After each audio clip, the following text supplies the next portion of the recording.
Faith is the evidence of things not seen. Bible.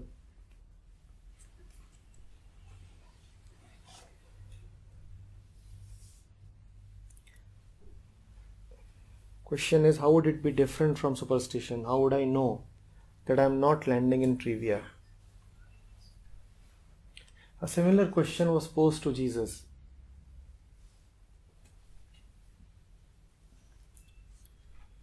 He was asked that how do we know that your Father's kingdom is just as you describe? Can you give us a proof? Can you show us a sign? That was the exact question asked to him. Can you show us a sign?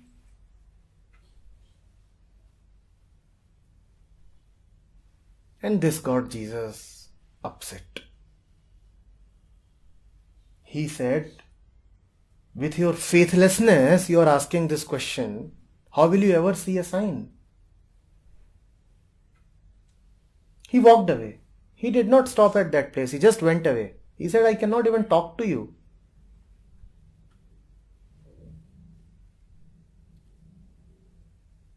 Then he said that the only sign is that the dead will come alive. That is the only sign. But to see that sign, you have to die. And you won't die because you are faithless.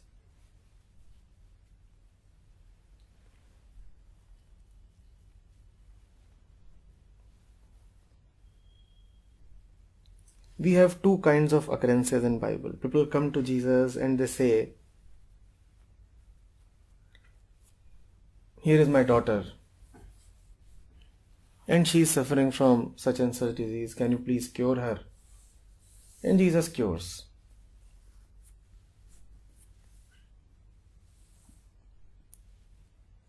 Jesus starts walking on water.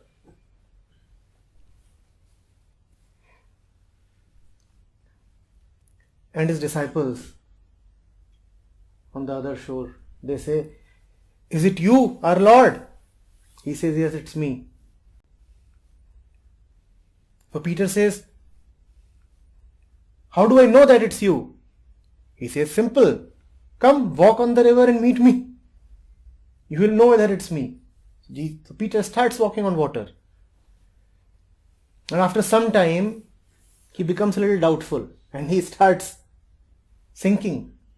Jesus says, why did you allow yourself to doubt?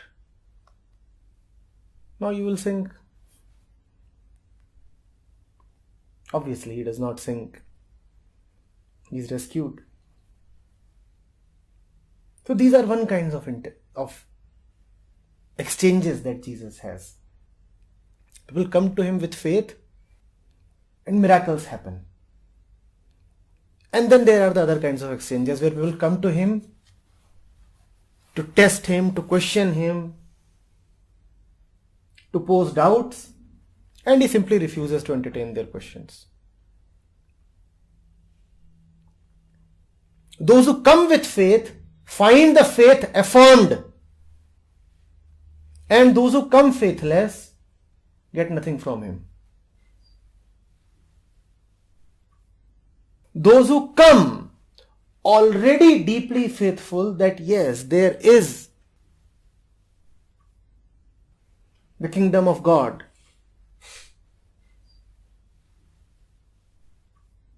And Jesus is the Son of God. For them there are miracles. And those who come asking,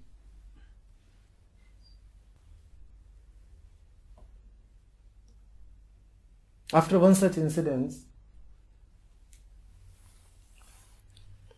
people asked Jesus,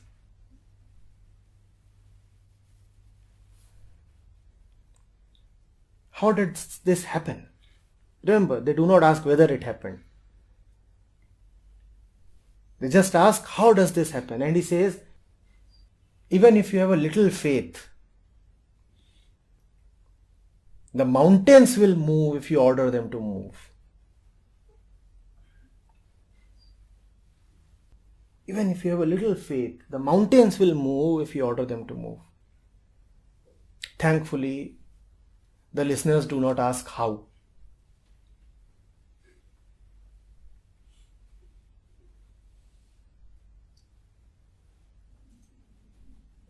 It just happens. There is no how. It beats the mind, right? It irritates the mind. Mind asks, but how? It just is. Simple. There is no question of how. How implies a preceding cause and effect chain. There is no cause and effect chain. It is direct. Right from the source. No other cause. Don't ask how.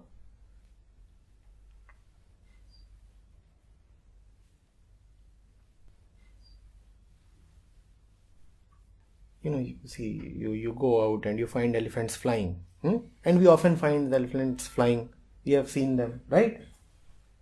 Initially we saw a few dogs flying. And then elephants also started flying. Now if we ask how, what will happen? Not only will we not get an answer, the elephants will need to make an emergency landing. That will be the effect of these questions. So if we want to really see elephants flying, remember this sutra. Never ask how. No elephant will fly the moment you ask how. When you find an elephant flying, just fly with him. Simple. The dogs are flying, the elephants are flying. You too fly. Why waste the opportunity in asking trivial questions? Why waste it?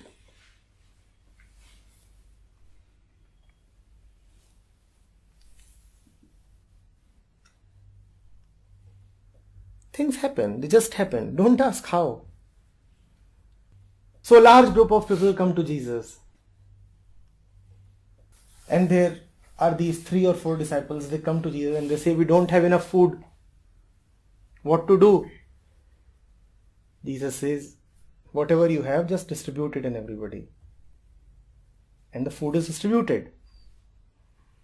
And it is said that there were hundreds and thousands of people. And then after everybody has had a gala feast and people are gone, then thousands of baskets are needed to collect the remaining food,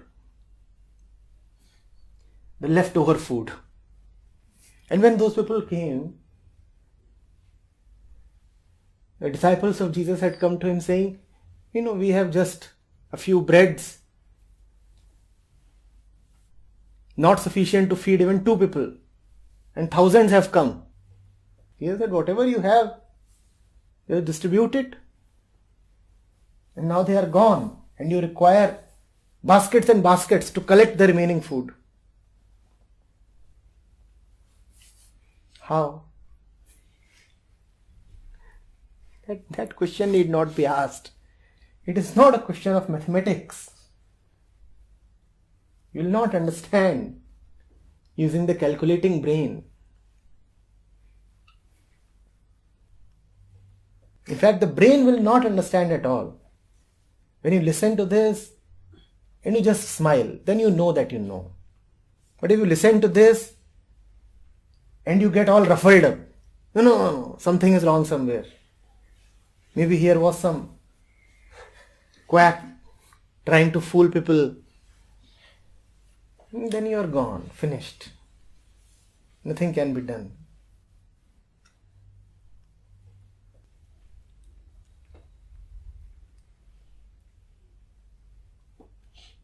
The only proof is the proof of John. What is that proof? Die and come alive. Die and come alive.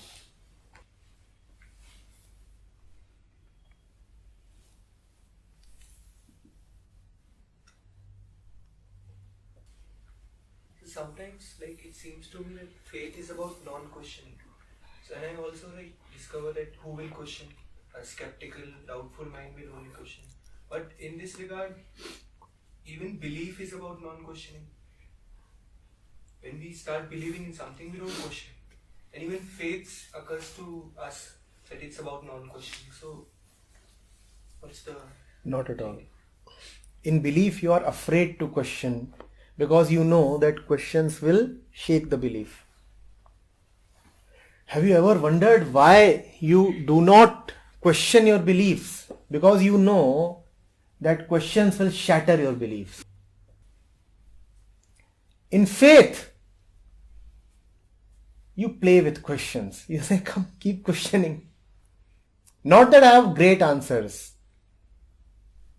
but I know that the issue at hand is beyond your questions. It's like trying to shoot a high-flying plane with arrows. Your arrows won't reach there.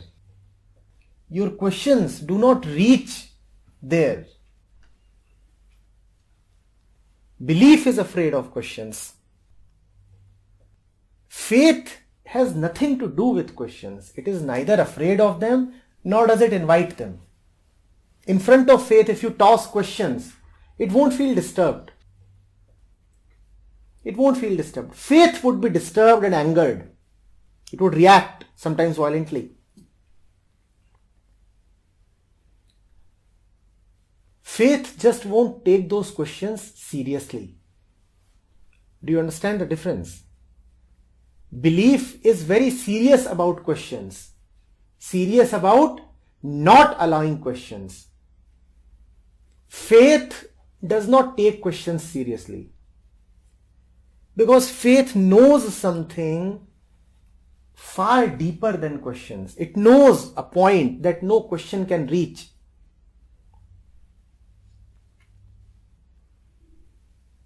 Somebody is coming and asking you,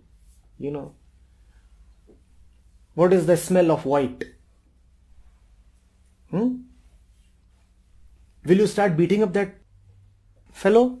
Or would you say that it is a heretical question?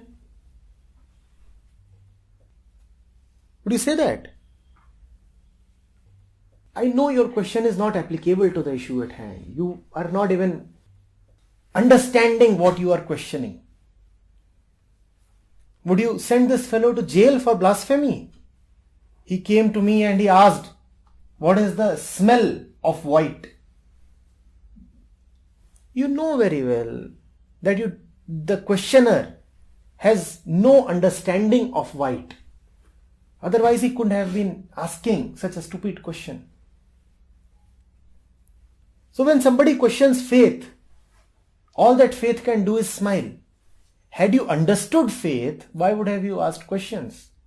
Had you understood white, why would you have asked me the smell of white? Belief gets angry. If you attack somebody's beliefs, he will not take kindly to you. Faith laughs. It may not even bother to respond. Or it may respond in a very funny way.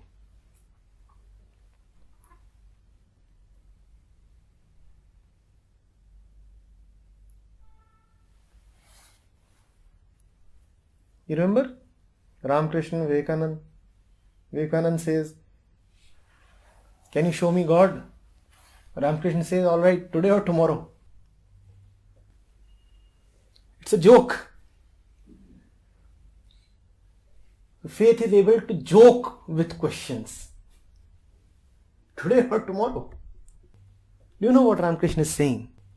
He is saying you are a creature of time. You exist in today's and tomorrow's. In today and tomorrow will you see God? But Vivekananda is hit. He is the one to get disturbed. For the first time, Somebody has come up with such a direct reply. As if the man is holding God in his palm. Well, it's here. Do you want to see it today or tomorrow?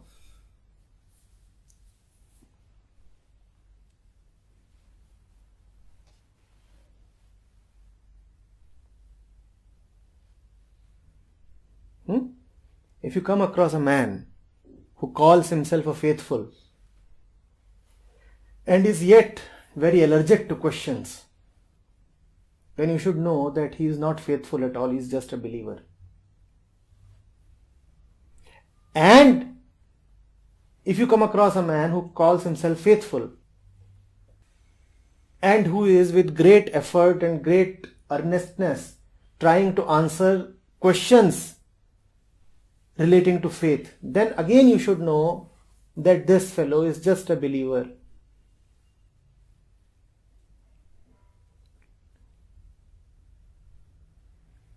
The faithful just lives. His living is the only proof.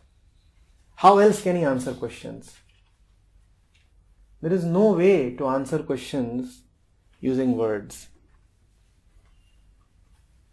He will say, look at me. Here I am. And if this doesn't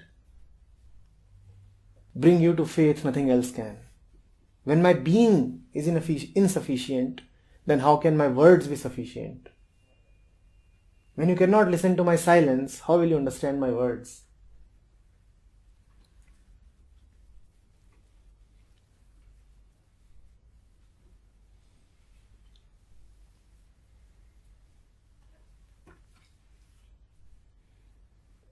We have talked of moo. Moo is such a brilliant joke.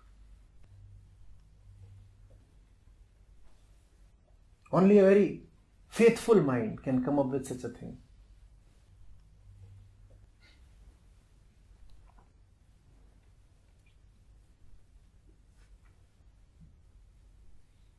Zen monks like Joshu and others, they have said, Buddha is such a rascal. You come across the Buddha, you should totally avoid him. Even his shadow pollutes.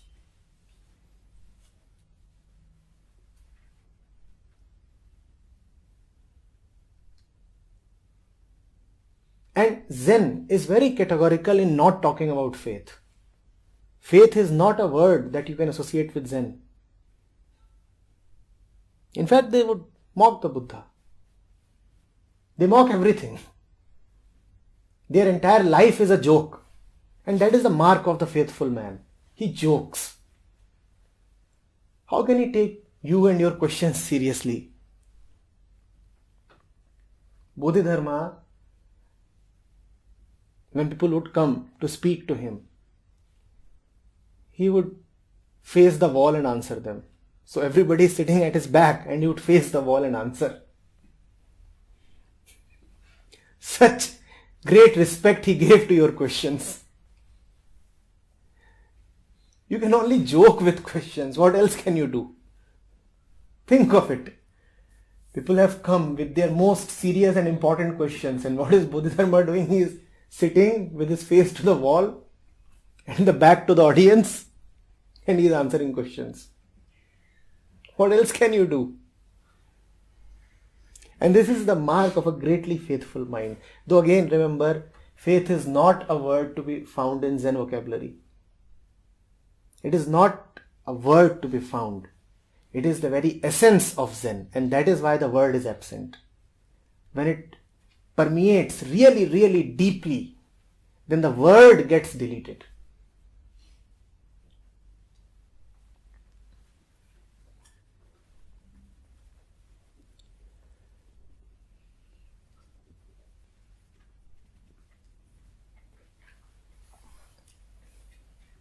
I was listening about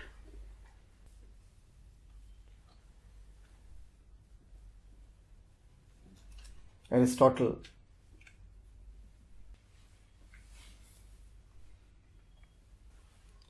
So he goes to the beach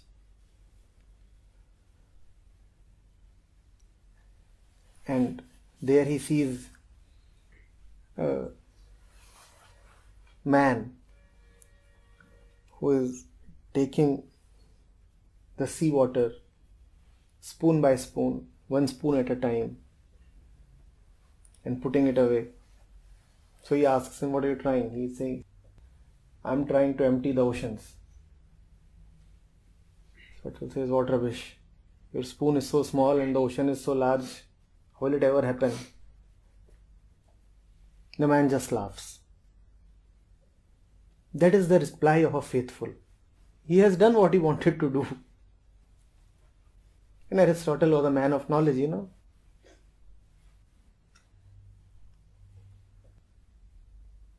A logician he was.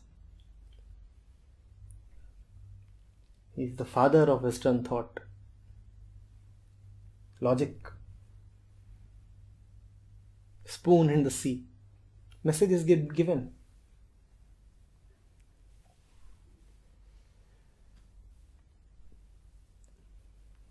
And there are thousands of other stories.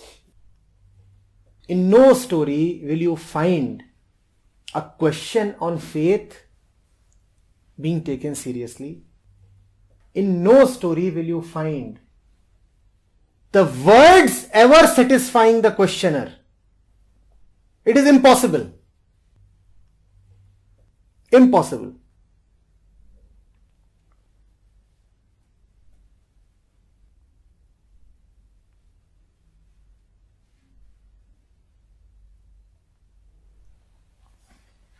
There is a practical difficulty as well. Whenever the proof is about to be given, the questioner faints. So what to do? He either faints or runs away. And again, there are so many stories that tell of the same problem. That the fellow comes and he is very eager. "I want a proof." "All right, I'll give you the proof."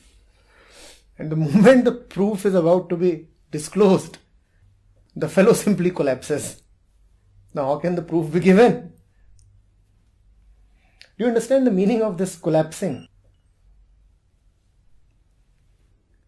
The proof of faith can be given only to the faithful. And to be faithful means the collapse of ego.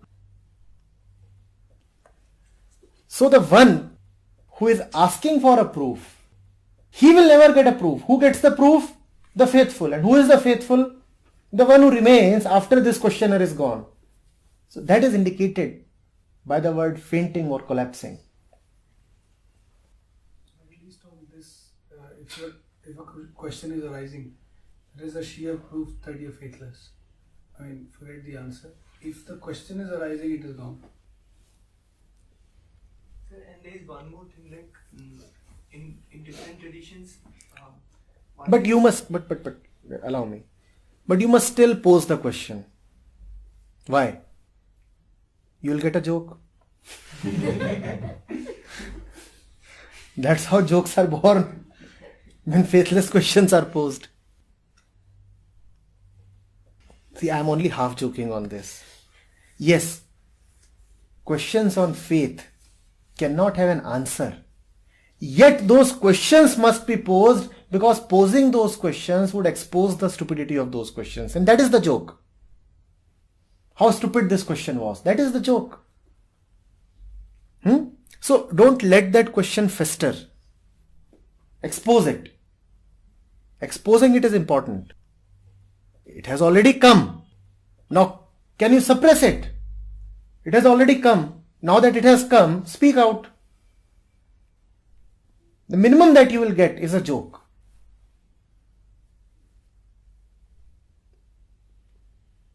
And if you're lucky, you may get faith. Question is arising. Ask. And this questioning also shows about the questioner that he's not a believer, mere believer. The fact that he's coming. Yes, good. Yes. That he has Nice. the courage to- That at least you are not trapped in superstition. Yes, good.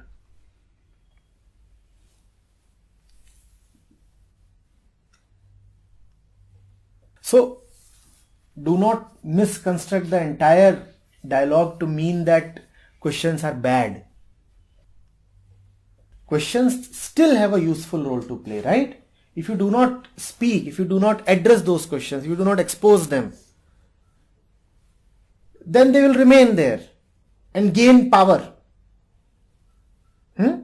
So bring them out. By bringing them out, you are saying, all right, because you are so fond of troubling me, now come out in the open and trouble everybody. Let's see how much power you have. Come out. Why just disturb me? Come out. And then chances are the question will faint. It's okay.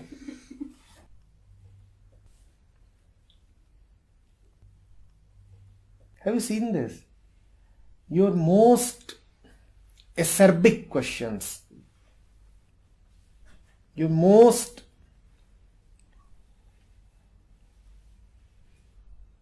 diabolic questions, they faint before being asked. Have you seen this? You very well have the worst of doubts, right? Don't you have? But when the moment comes to express those doubts, what happens to them? Those doubts start hiding. No, it's all right. No, I never said that it is so bad or something. No, there is no need. Fine. No, let's not talk about it. The fellow sits in your head. When the moment comes to talk, this fellow doesn't want to come out and talk. And when you are somewhere else, when he knows that there is no opportunity to talk, then he will shout. He knows that there is no opportunity for you to be answered. Then he is talking. Have you seen that? He keeps talking and talking. When he talks, he just says, oh, yes. You also the profound doubt. I second your suspicion. Now let's take a shared oath. Because this question is so important, and this is the oath, because this question is so important, we will definitely ask this question. We will not shy away. After all, this question is so important. You're shouting this question all the time in my mind. So now, we will give this question due respect. We'll raise it. And then what will happen? Let's see. Bring that question to this commitment that you keep shouting all the time. Now let's shout in the open. Why only here? Why only in my mind? Let's shout in the session. And then let's see what happens.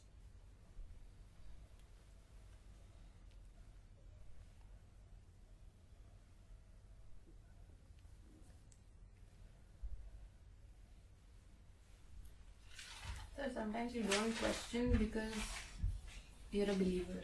Because when you question, your belief will get shattered in the first place. Oh no. When you have faith, the faith itself gives you the courage to question. Kindly do not think that the faithful man is some kind of a conformist,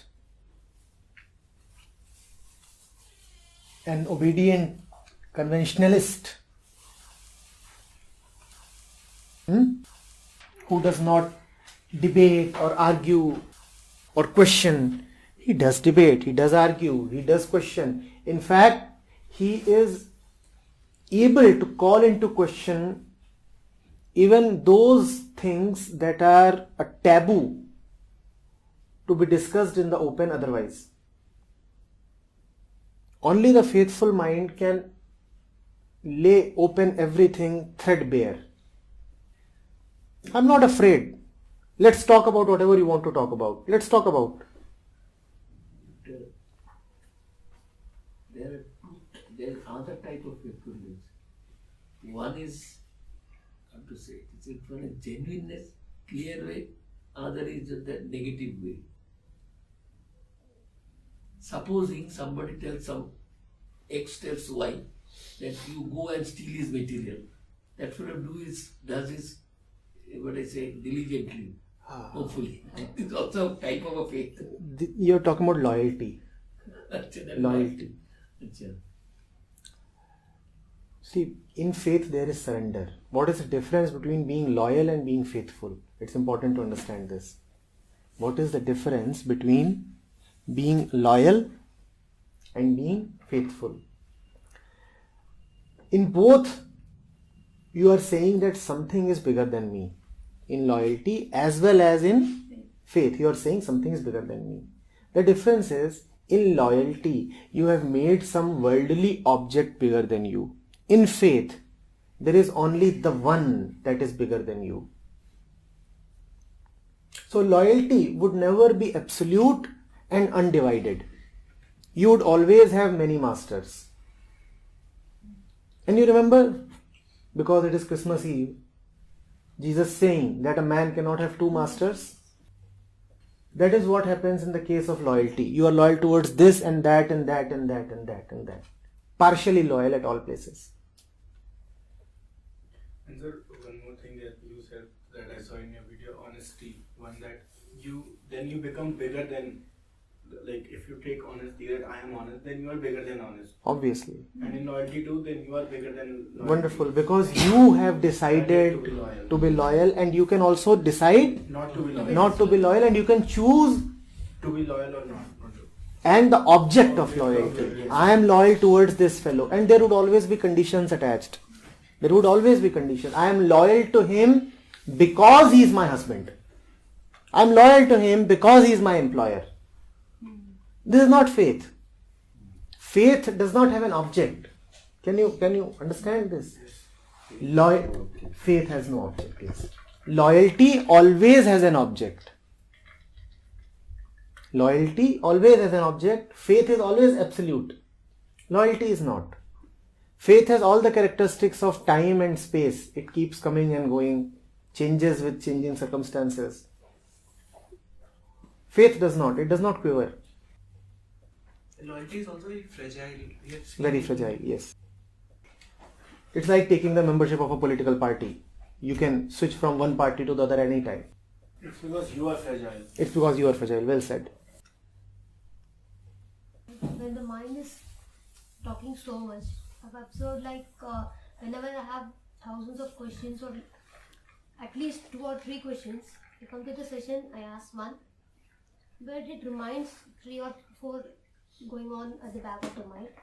But as soon as the one question and other questions and other you are answering for the others questions, so it seems that it is dissolved.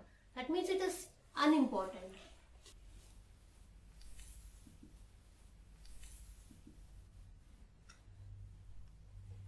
See, no question can stand in front of faith. Not because faith has all the answers. Will you understand this? Not because faith has all the answers, but because questions look stupid in front of faith. It's a strange thing. Faith does not have answers. Do not expect that miracle, that you will come up with a very convoluted philosophical question and faith will come up with an exact answer or something. That won't happen. It's just that when you are in front of a saint and you are asking a philosophical question, you would look like an idiot. The saint may even say that, "Sir, what a great question you have asked. Now let me dance." If you are done with your question, may I continue with my dancing? And you will look so utterly stupid. So Jaydeep has gone there and asked a great question like he does. And the saint is listening.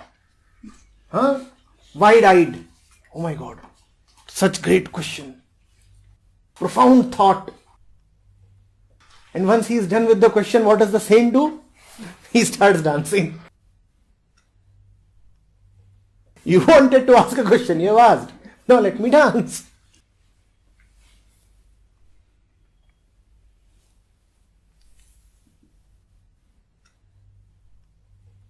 What is the logic of dancing, sir? Tell me. Why should one dance? How? And how should one dance? And also tell me how to write jokes. Give me an algorithm to produce jokes. Faith comes from exactly the same place jokes come from. Faith and jokes have a lot in common. They both do not come from the center of logic.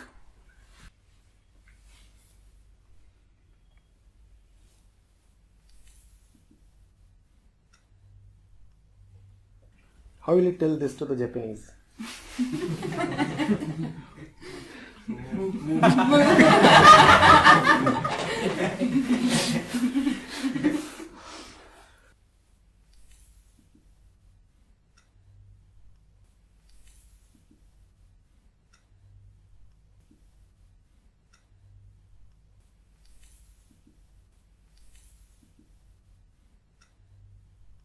There is this beautiful verse by Kabir. शिष्य पूजे गुरु आपना, गुरु पूजे सब साध. Couple that with एक साधे सब सधे. When you are surrendered to one, through that one you get the essence of everything. But if you are going shopping, then you are choosing like a shopper does.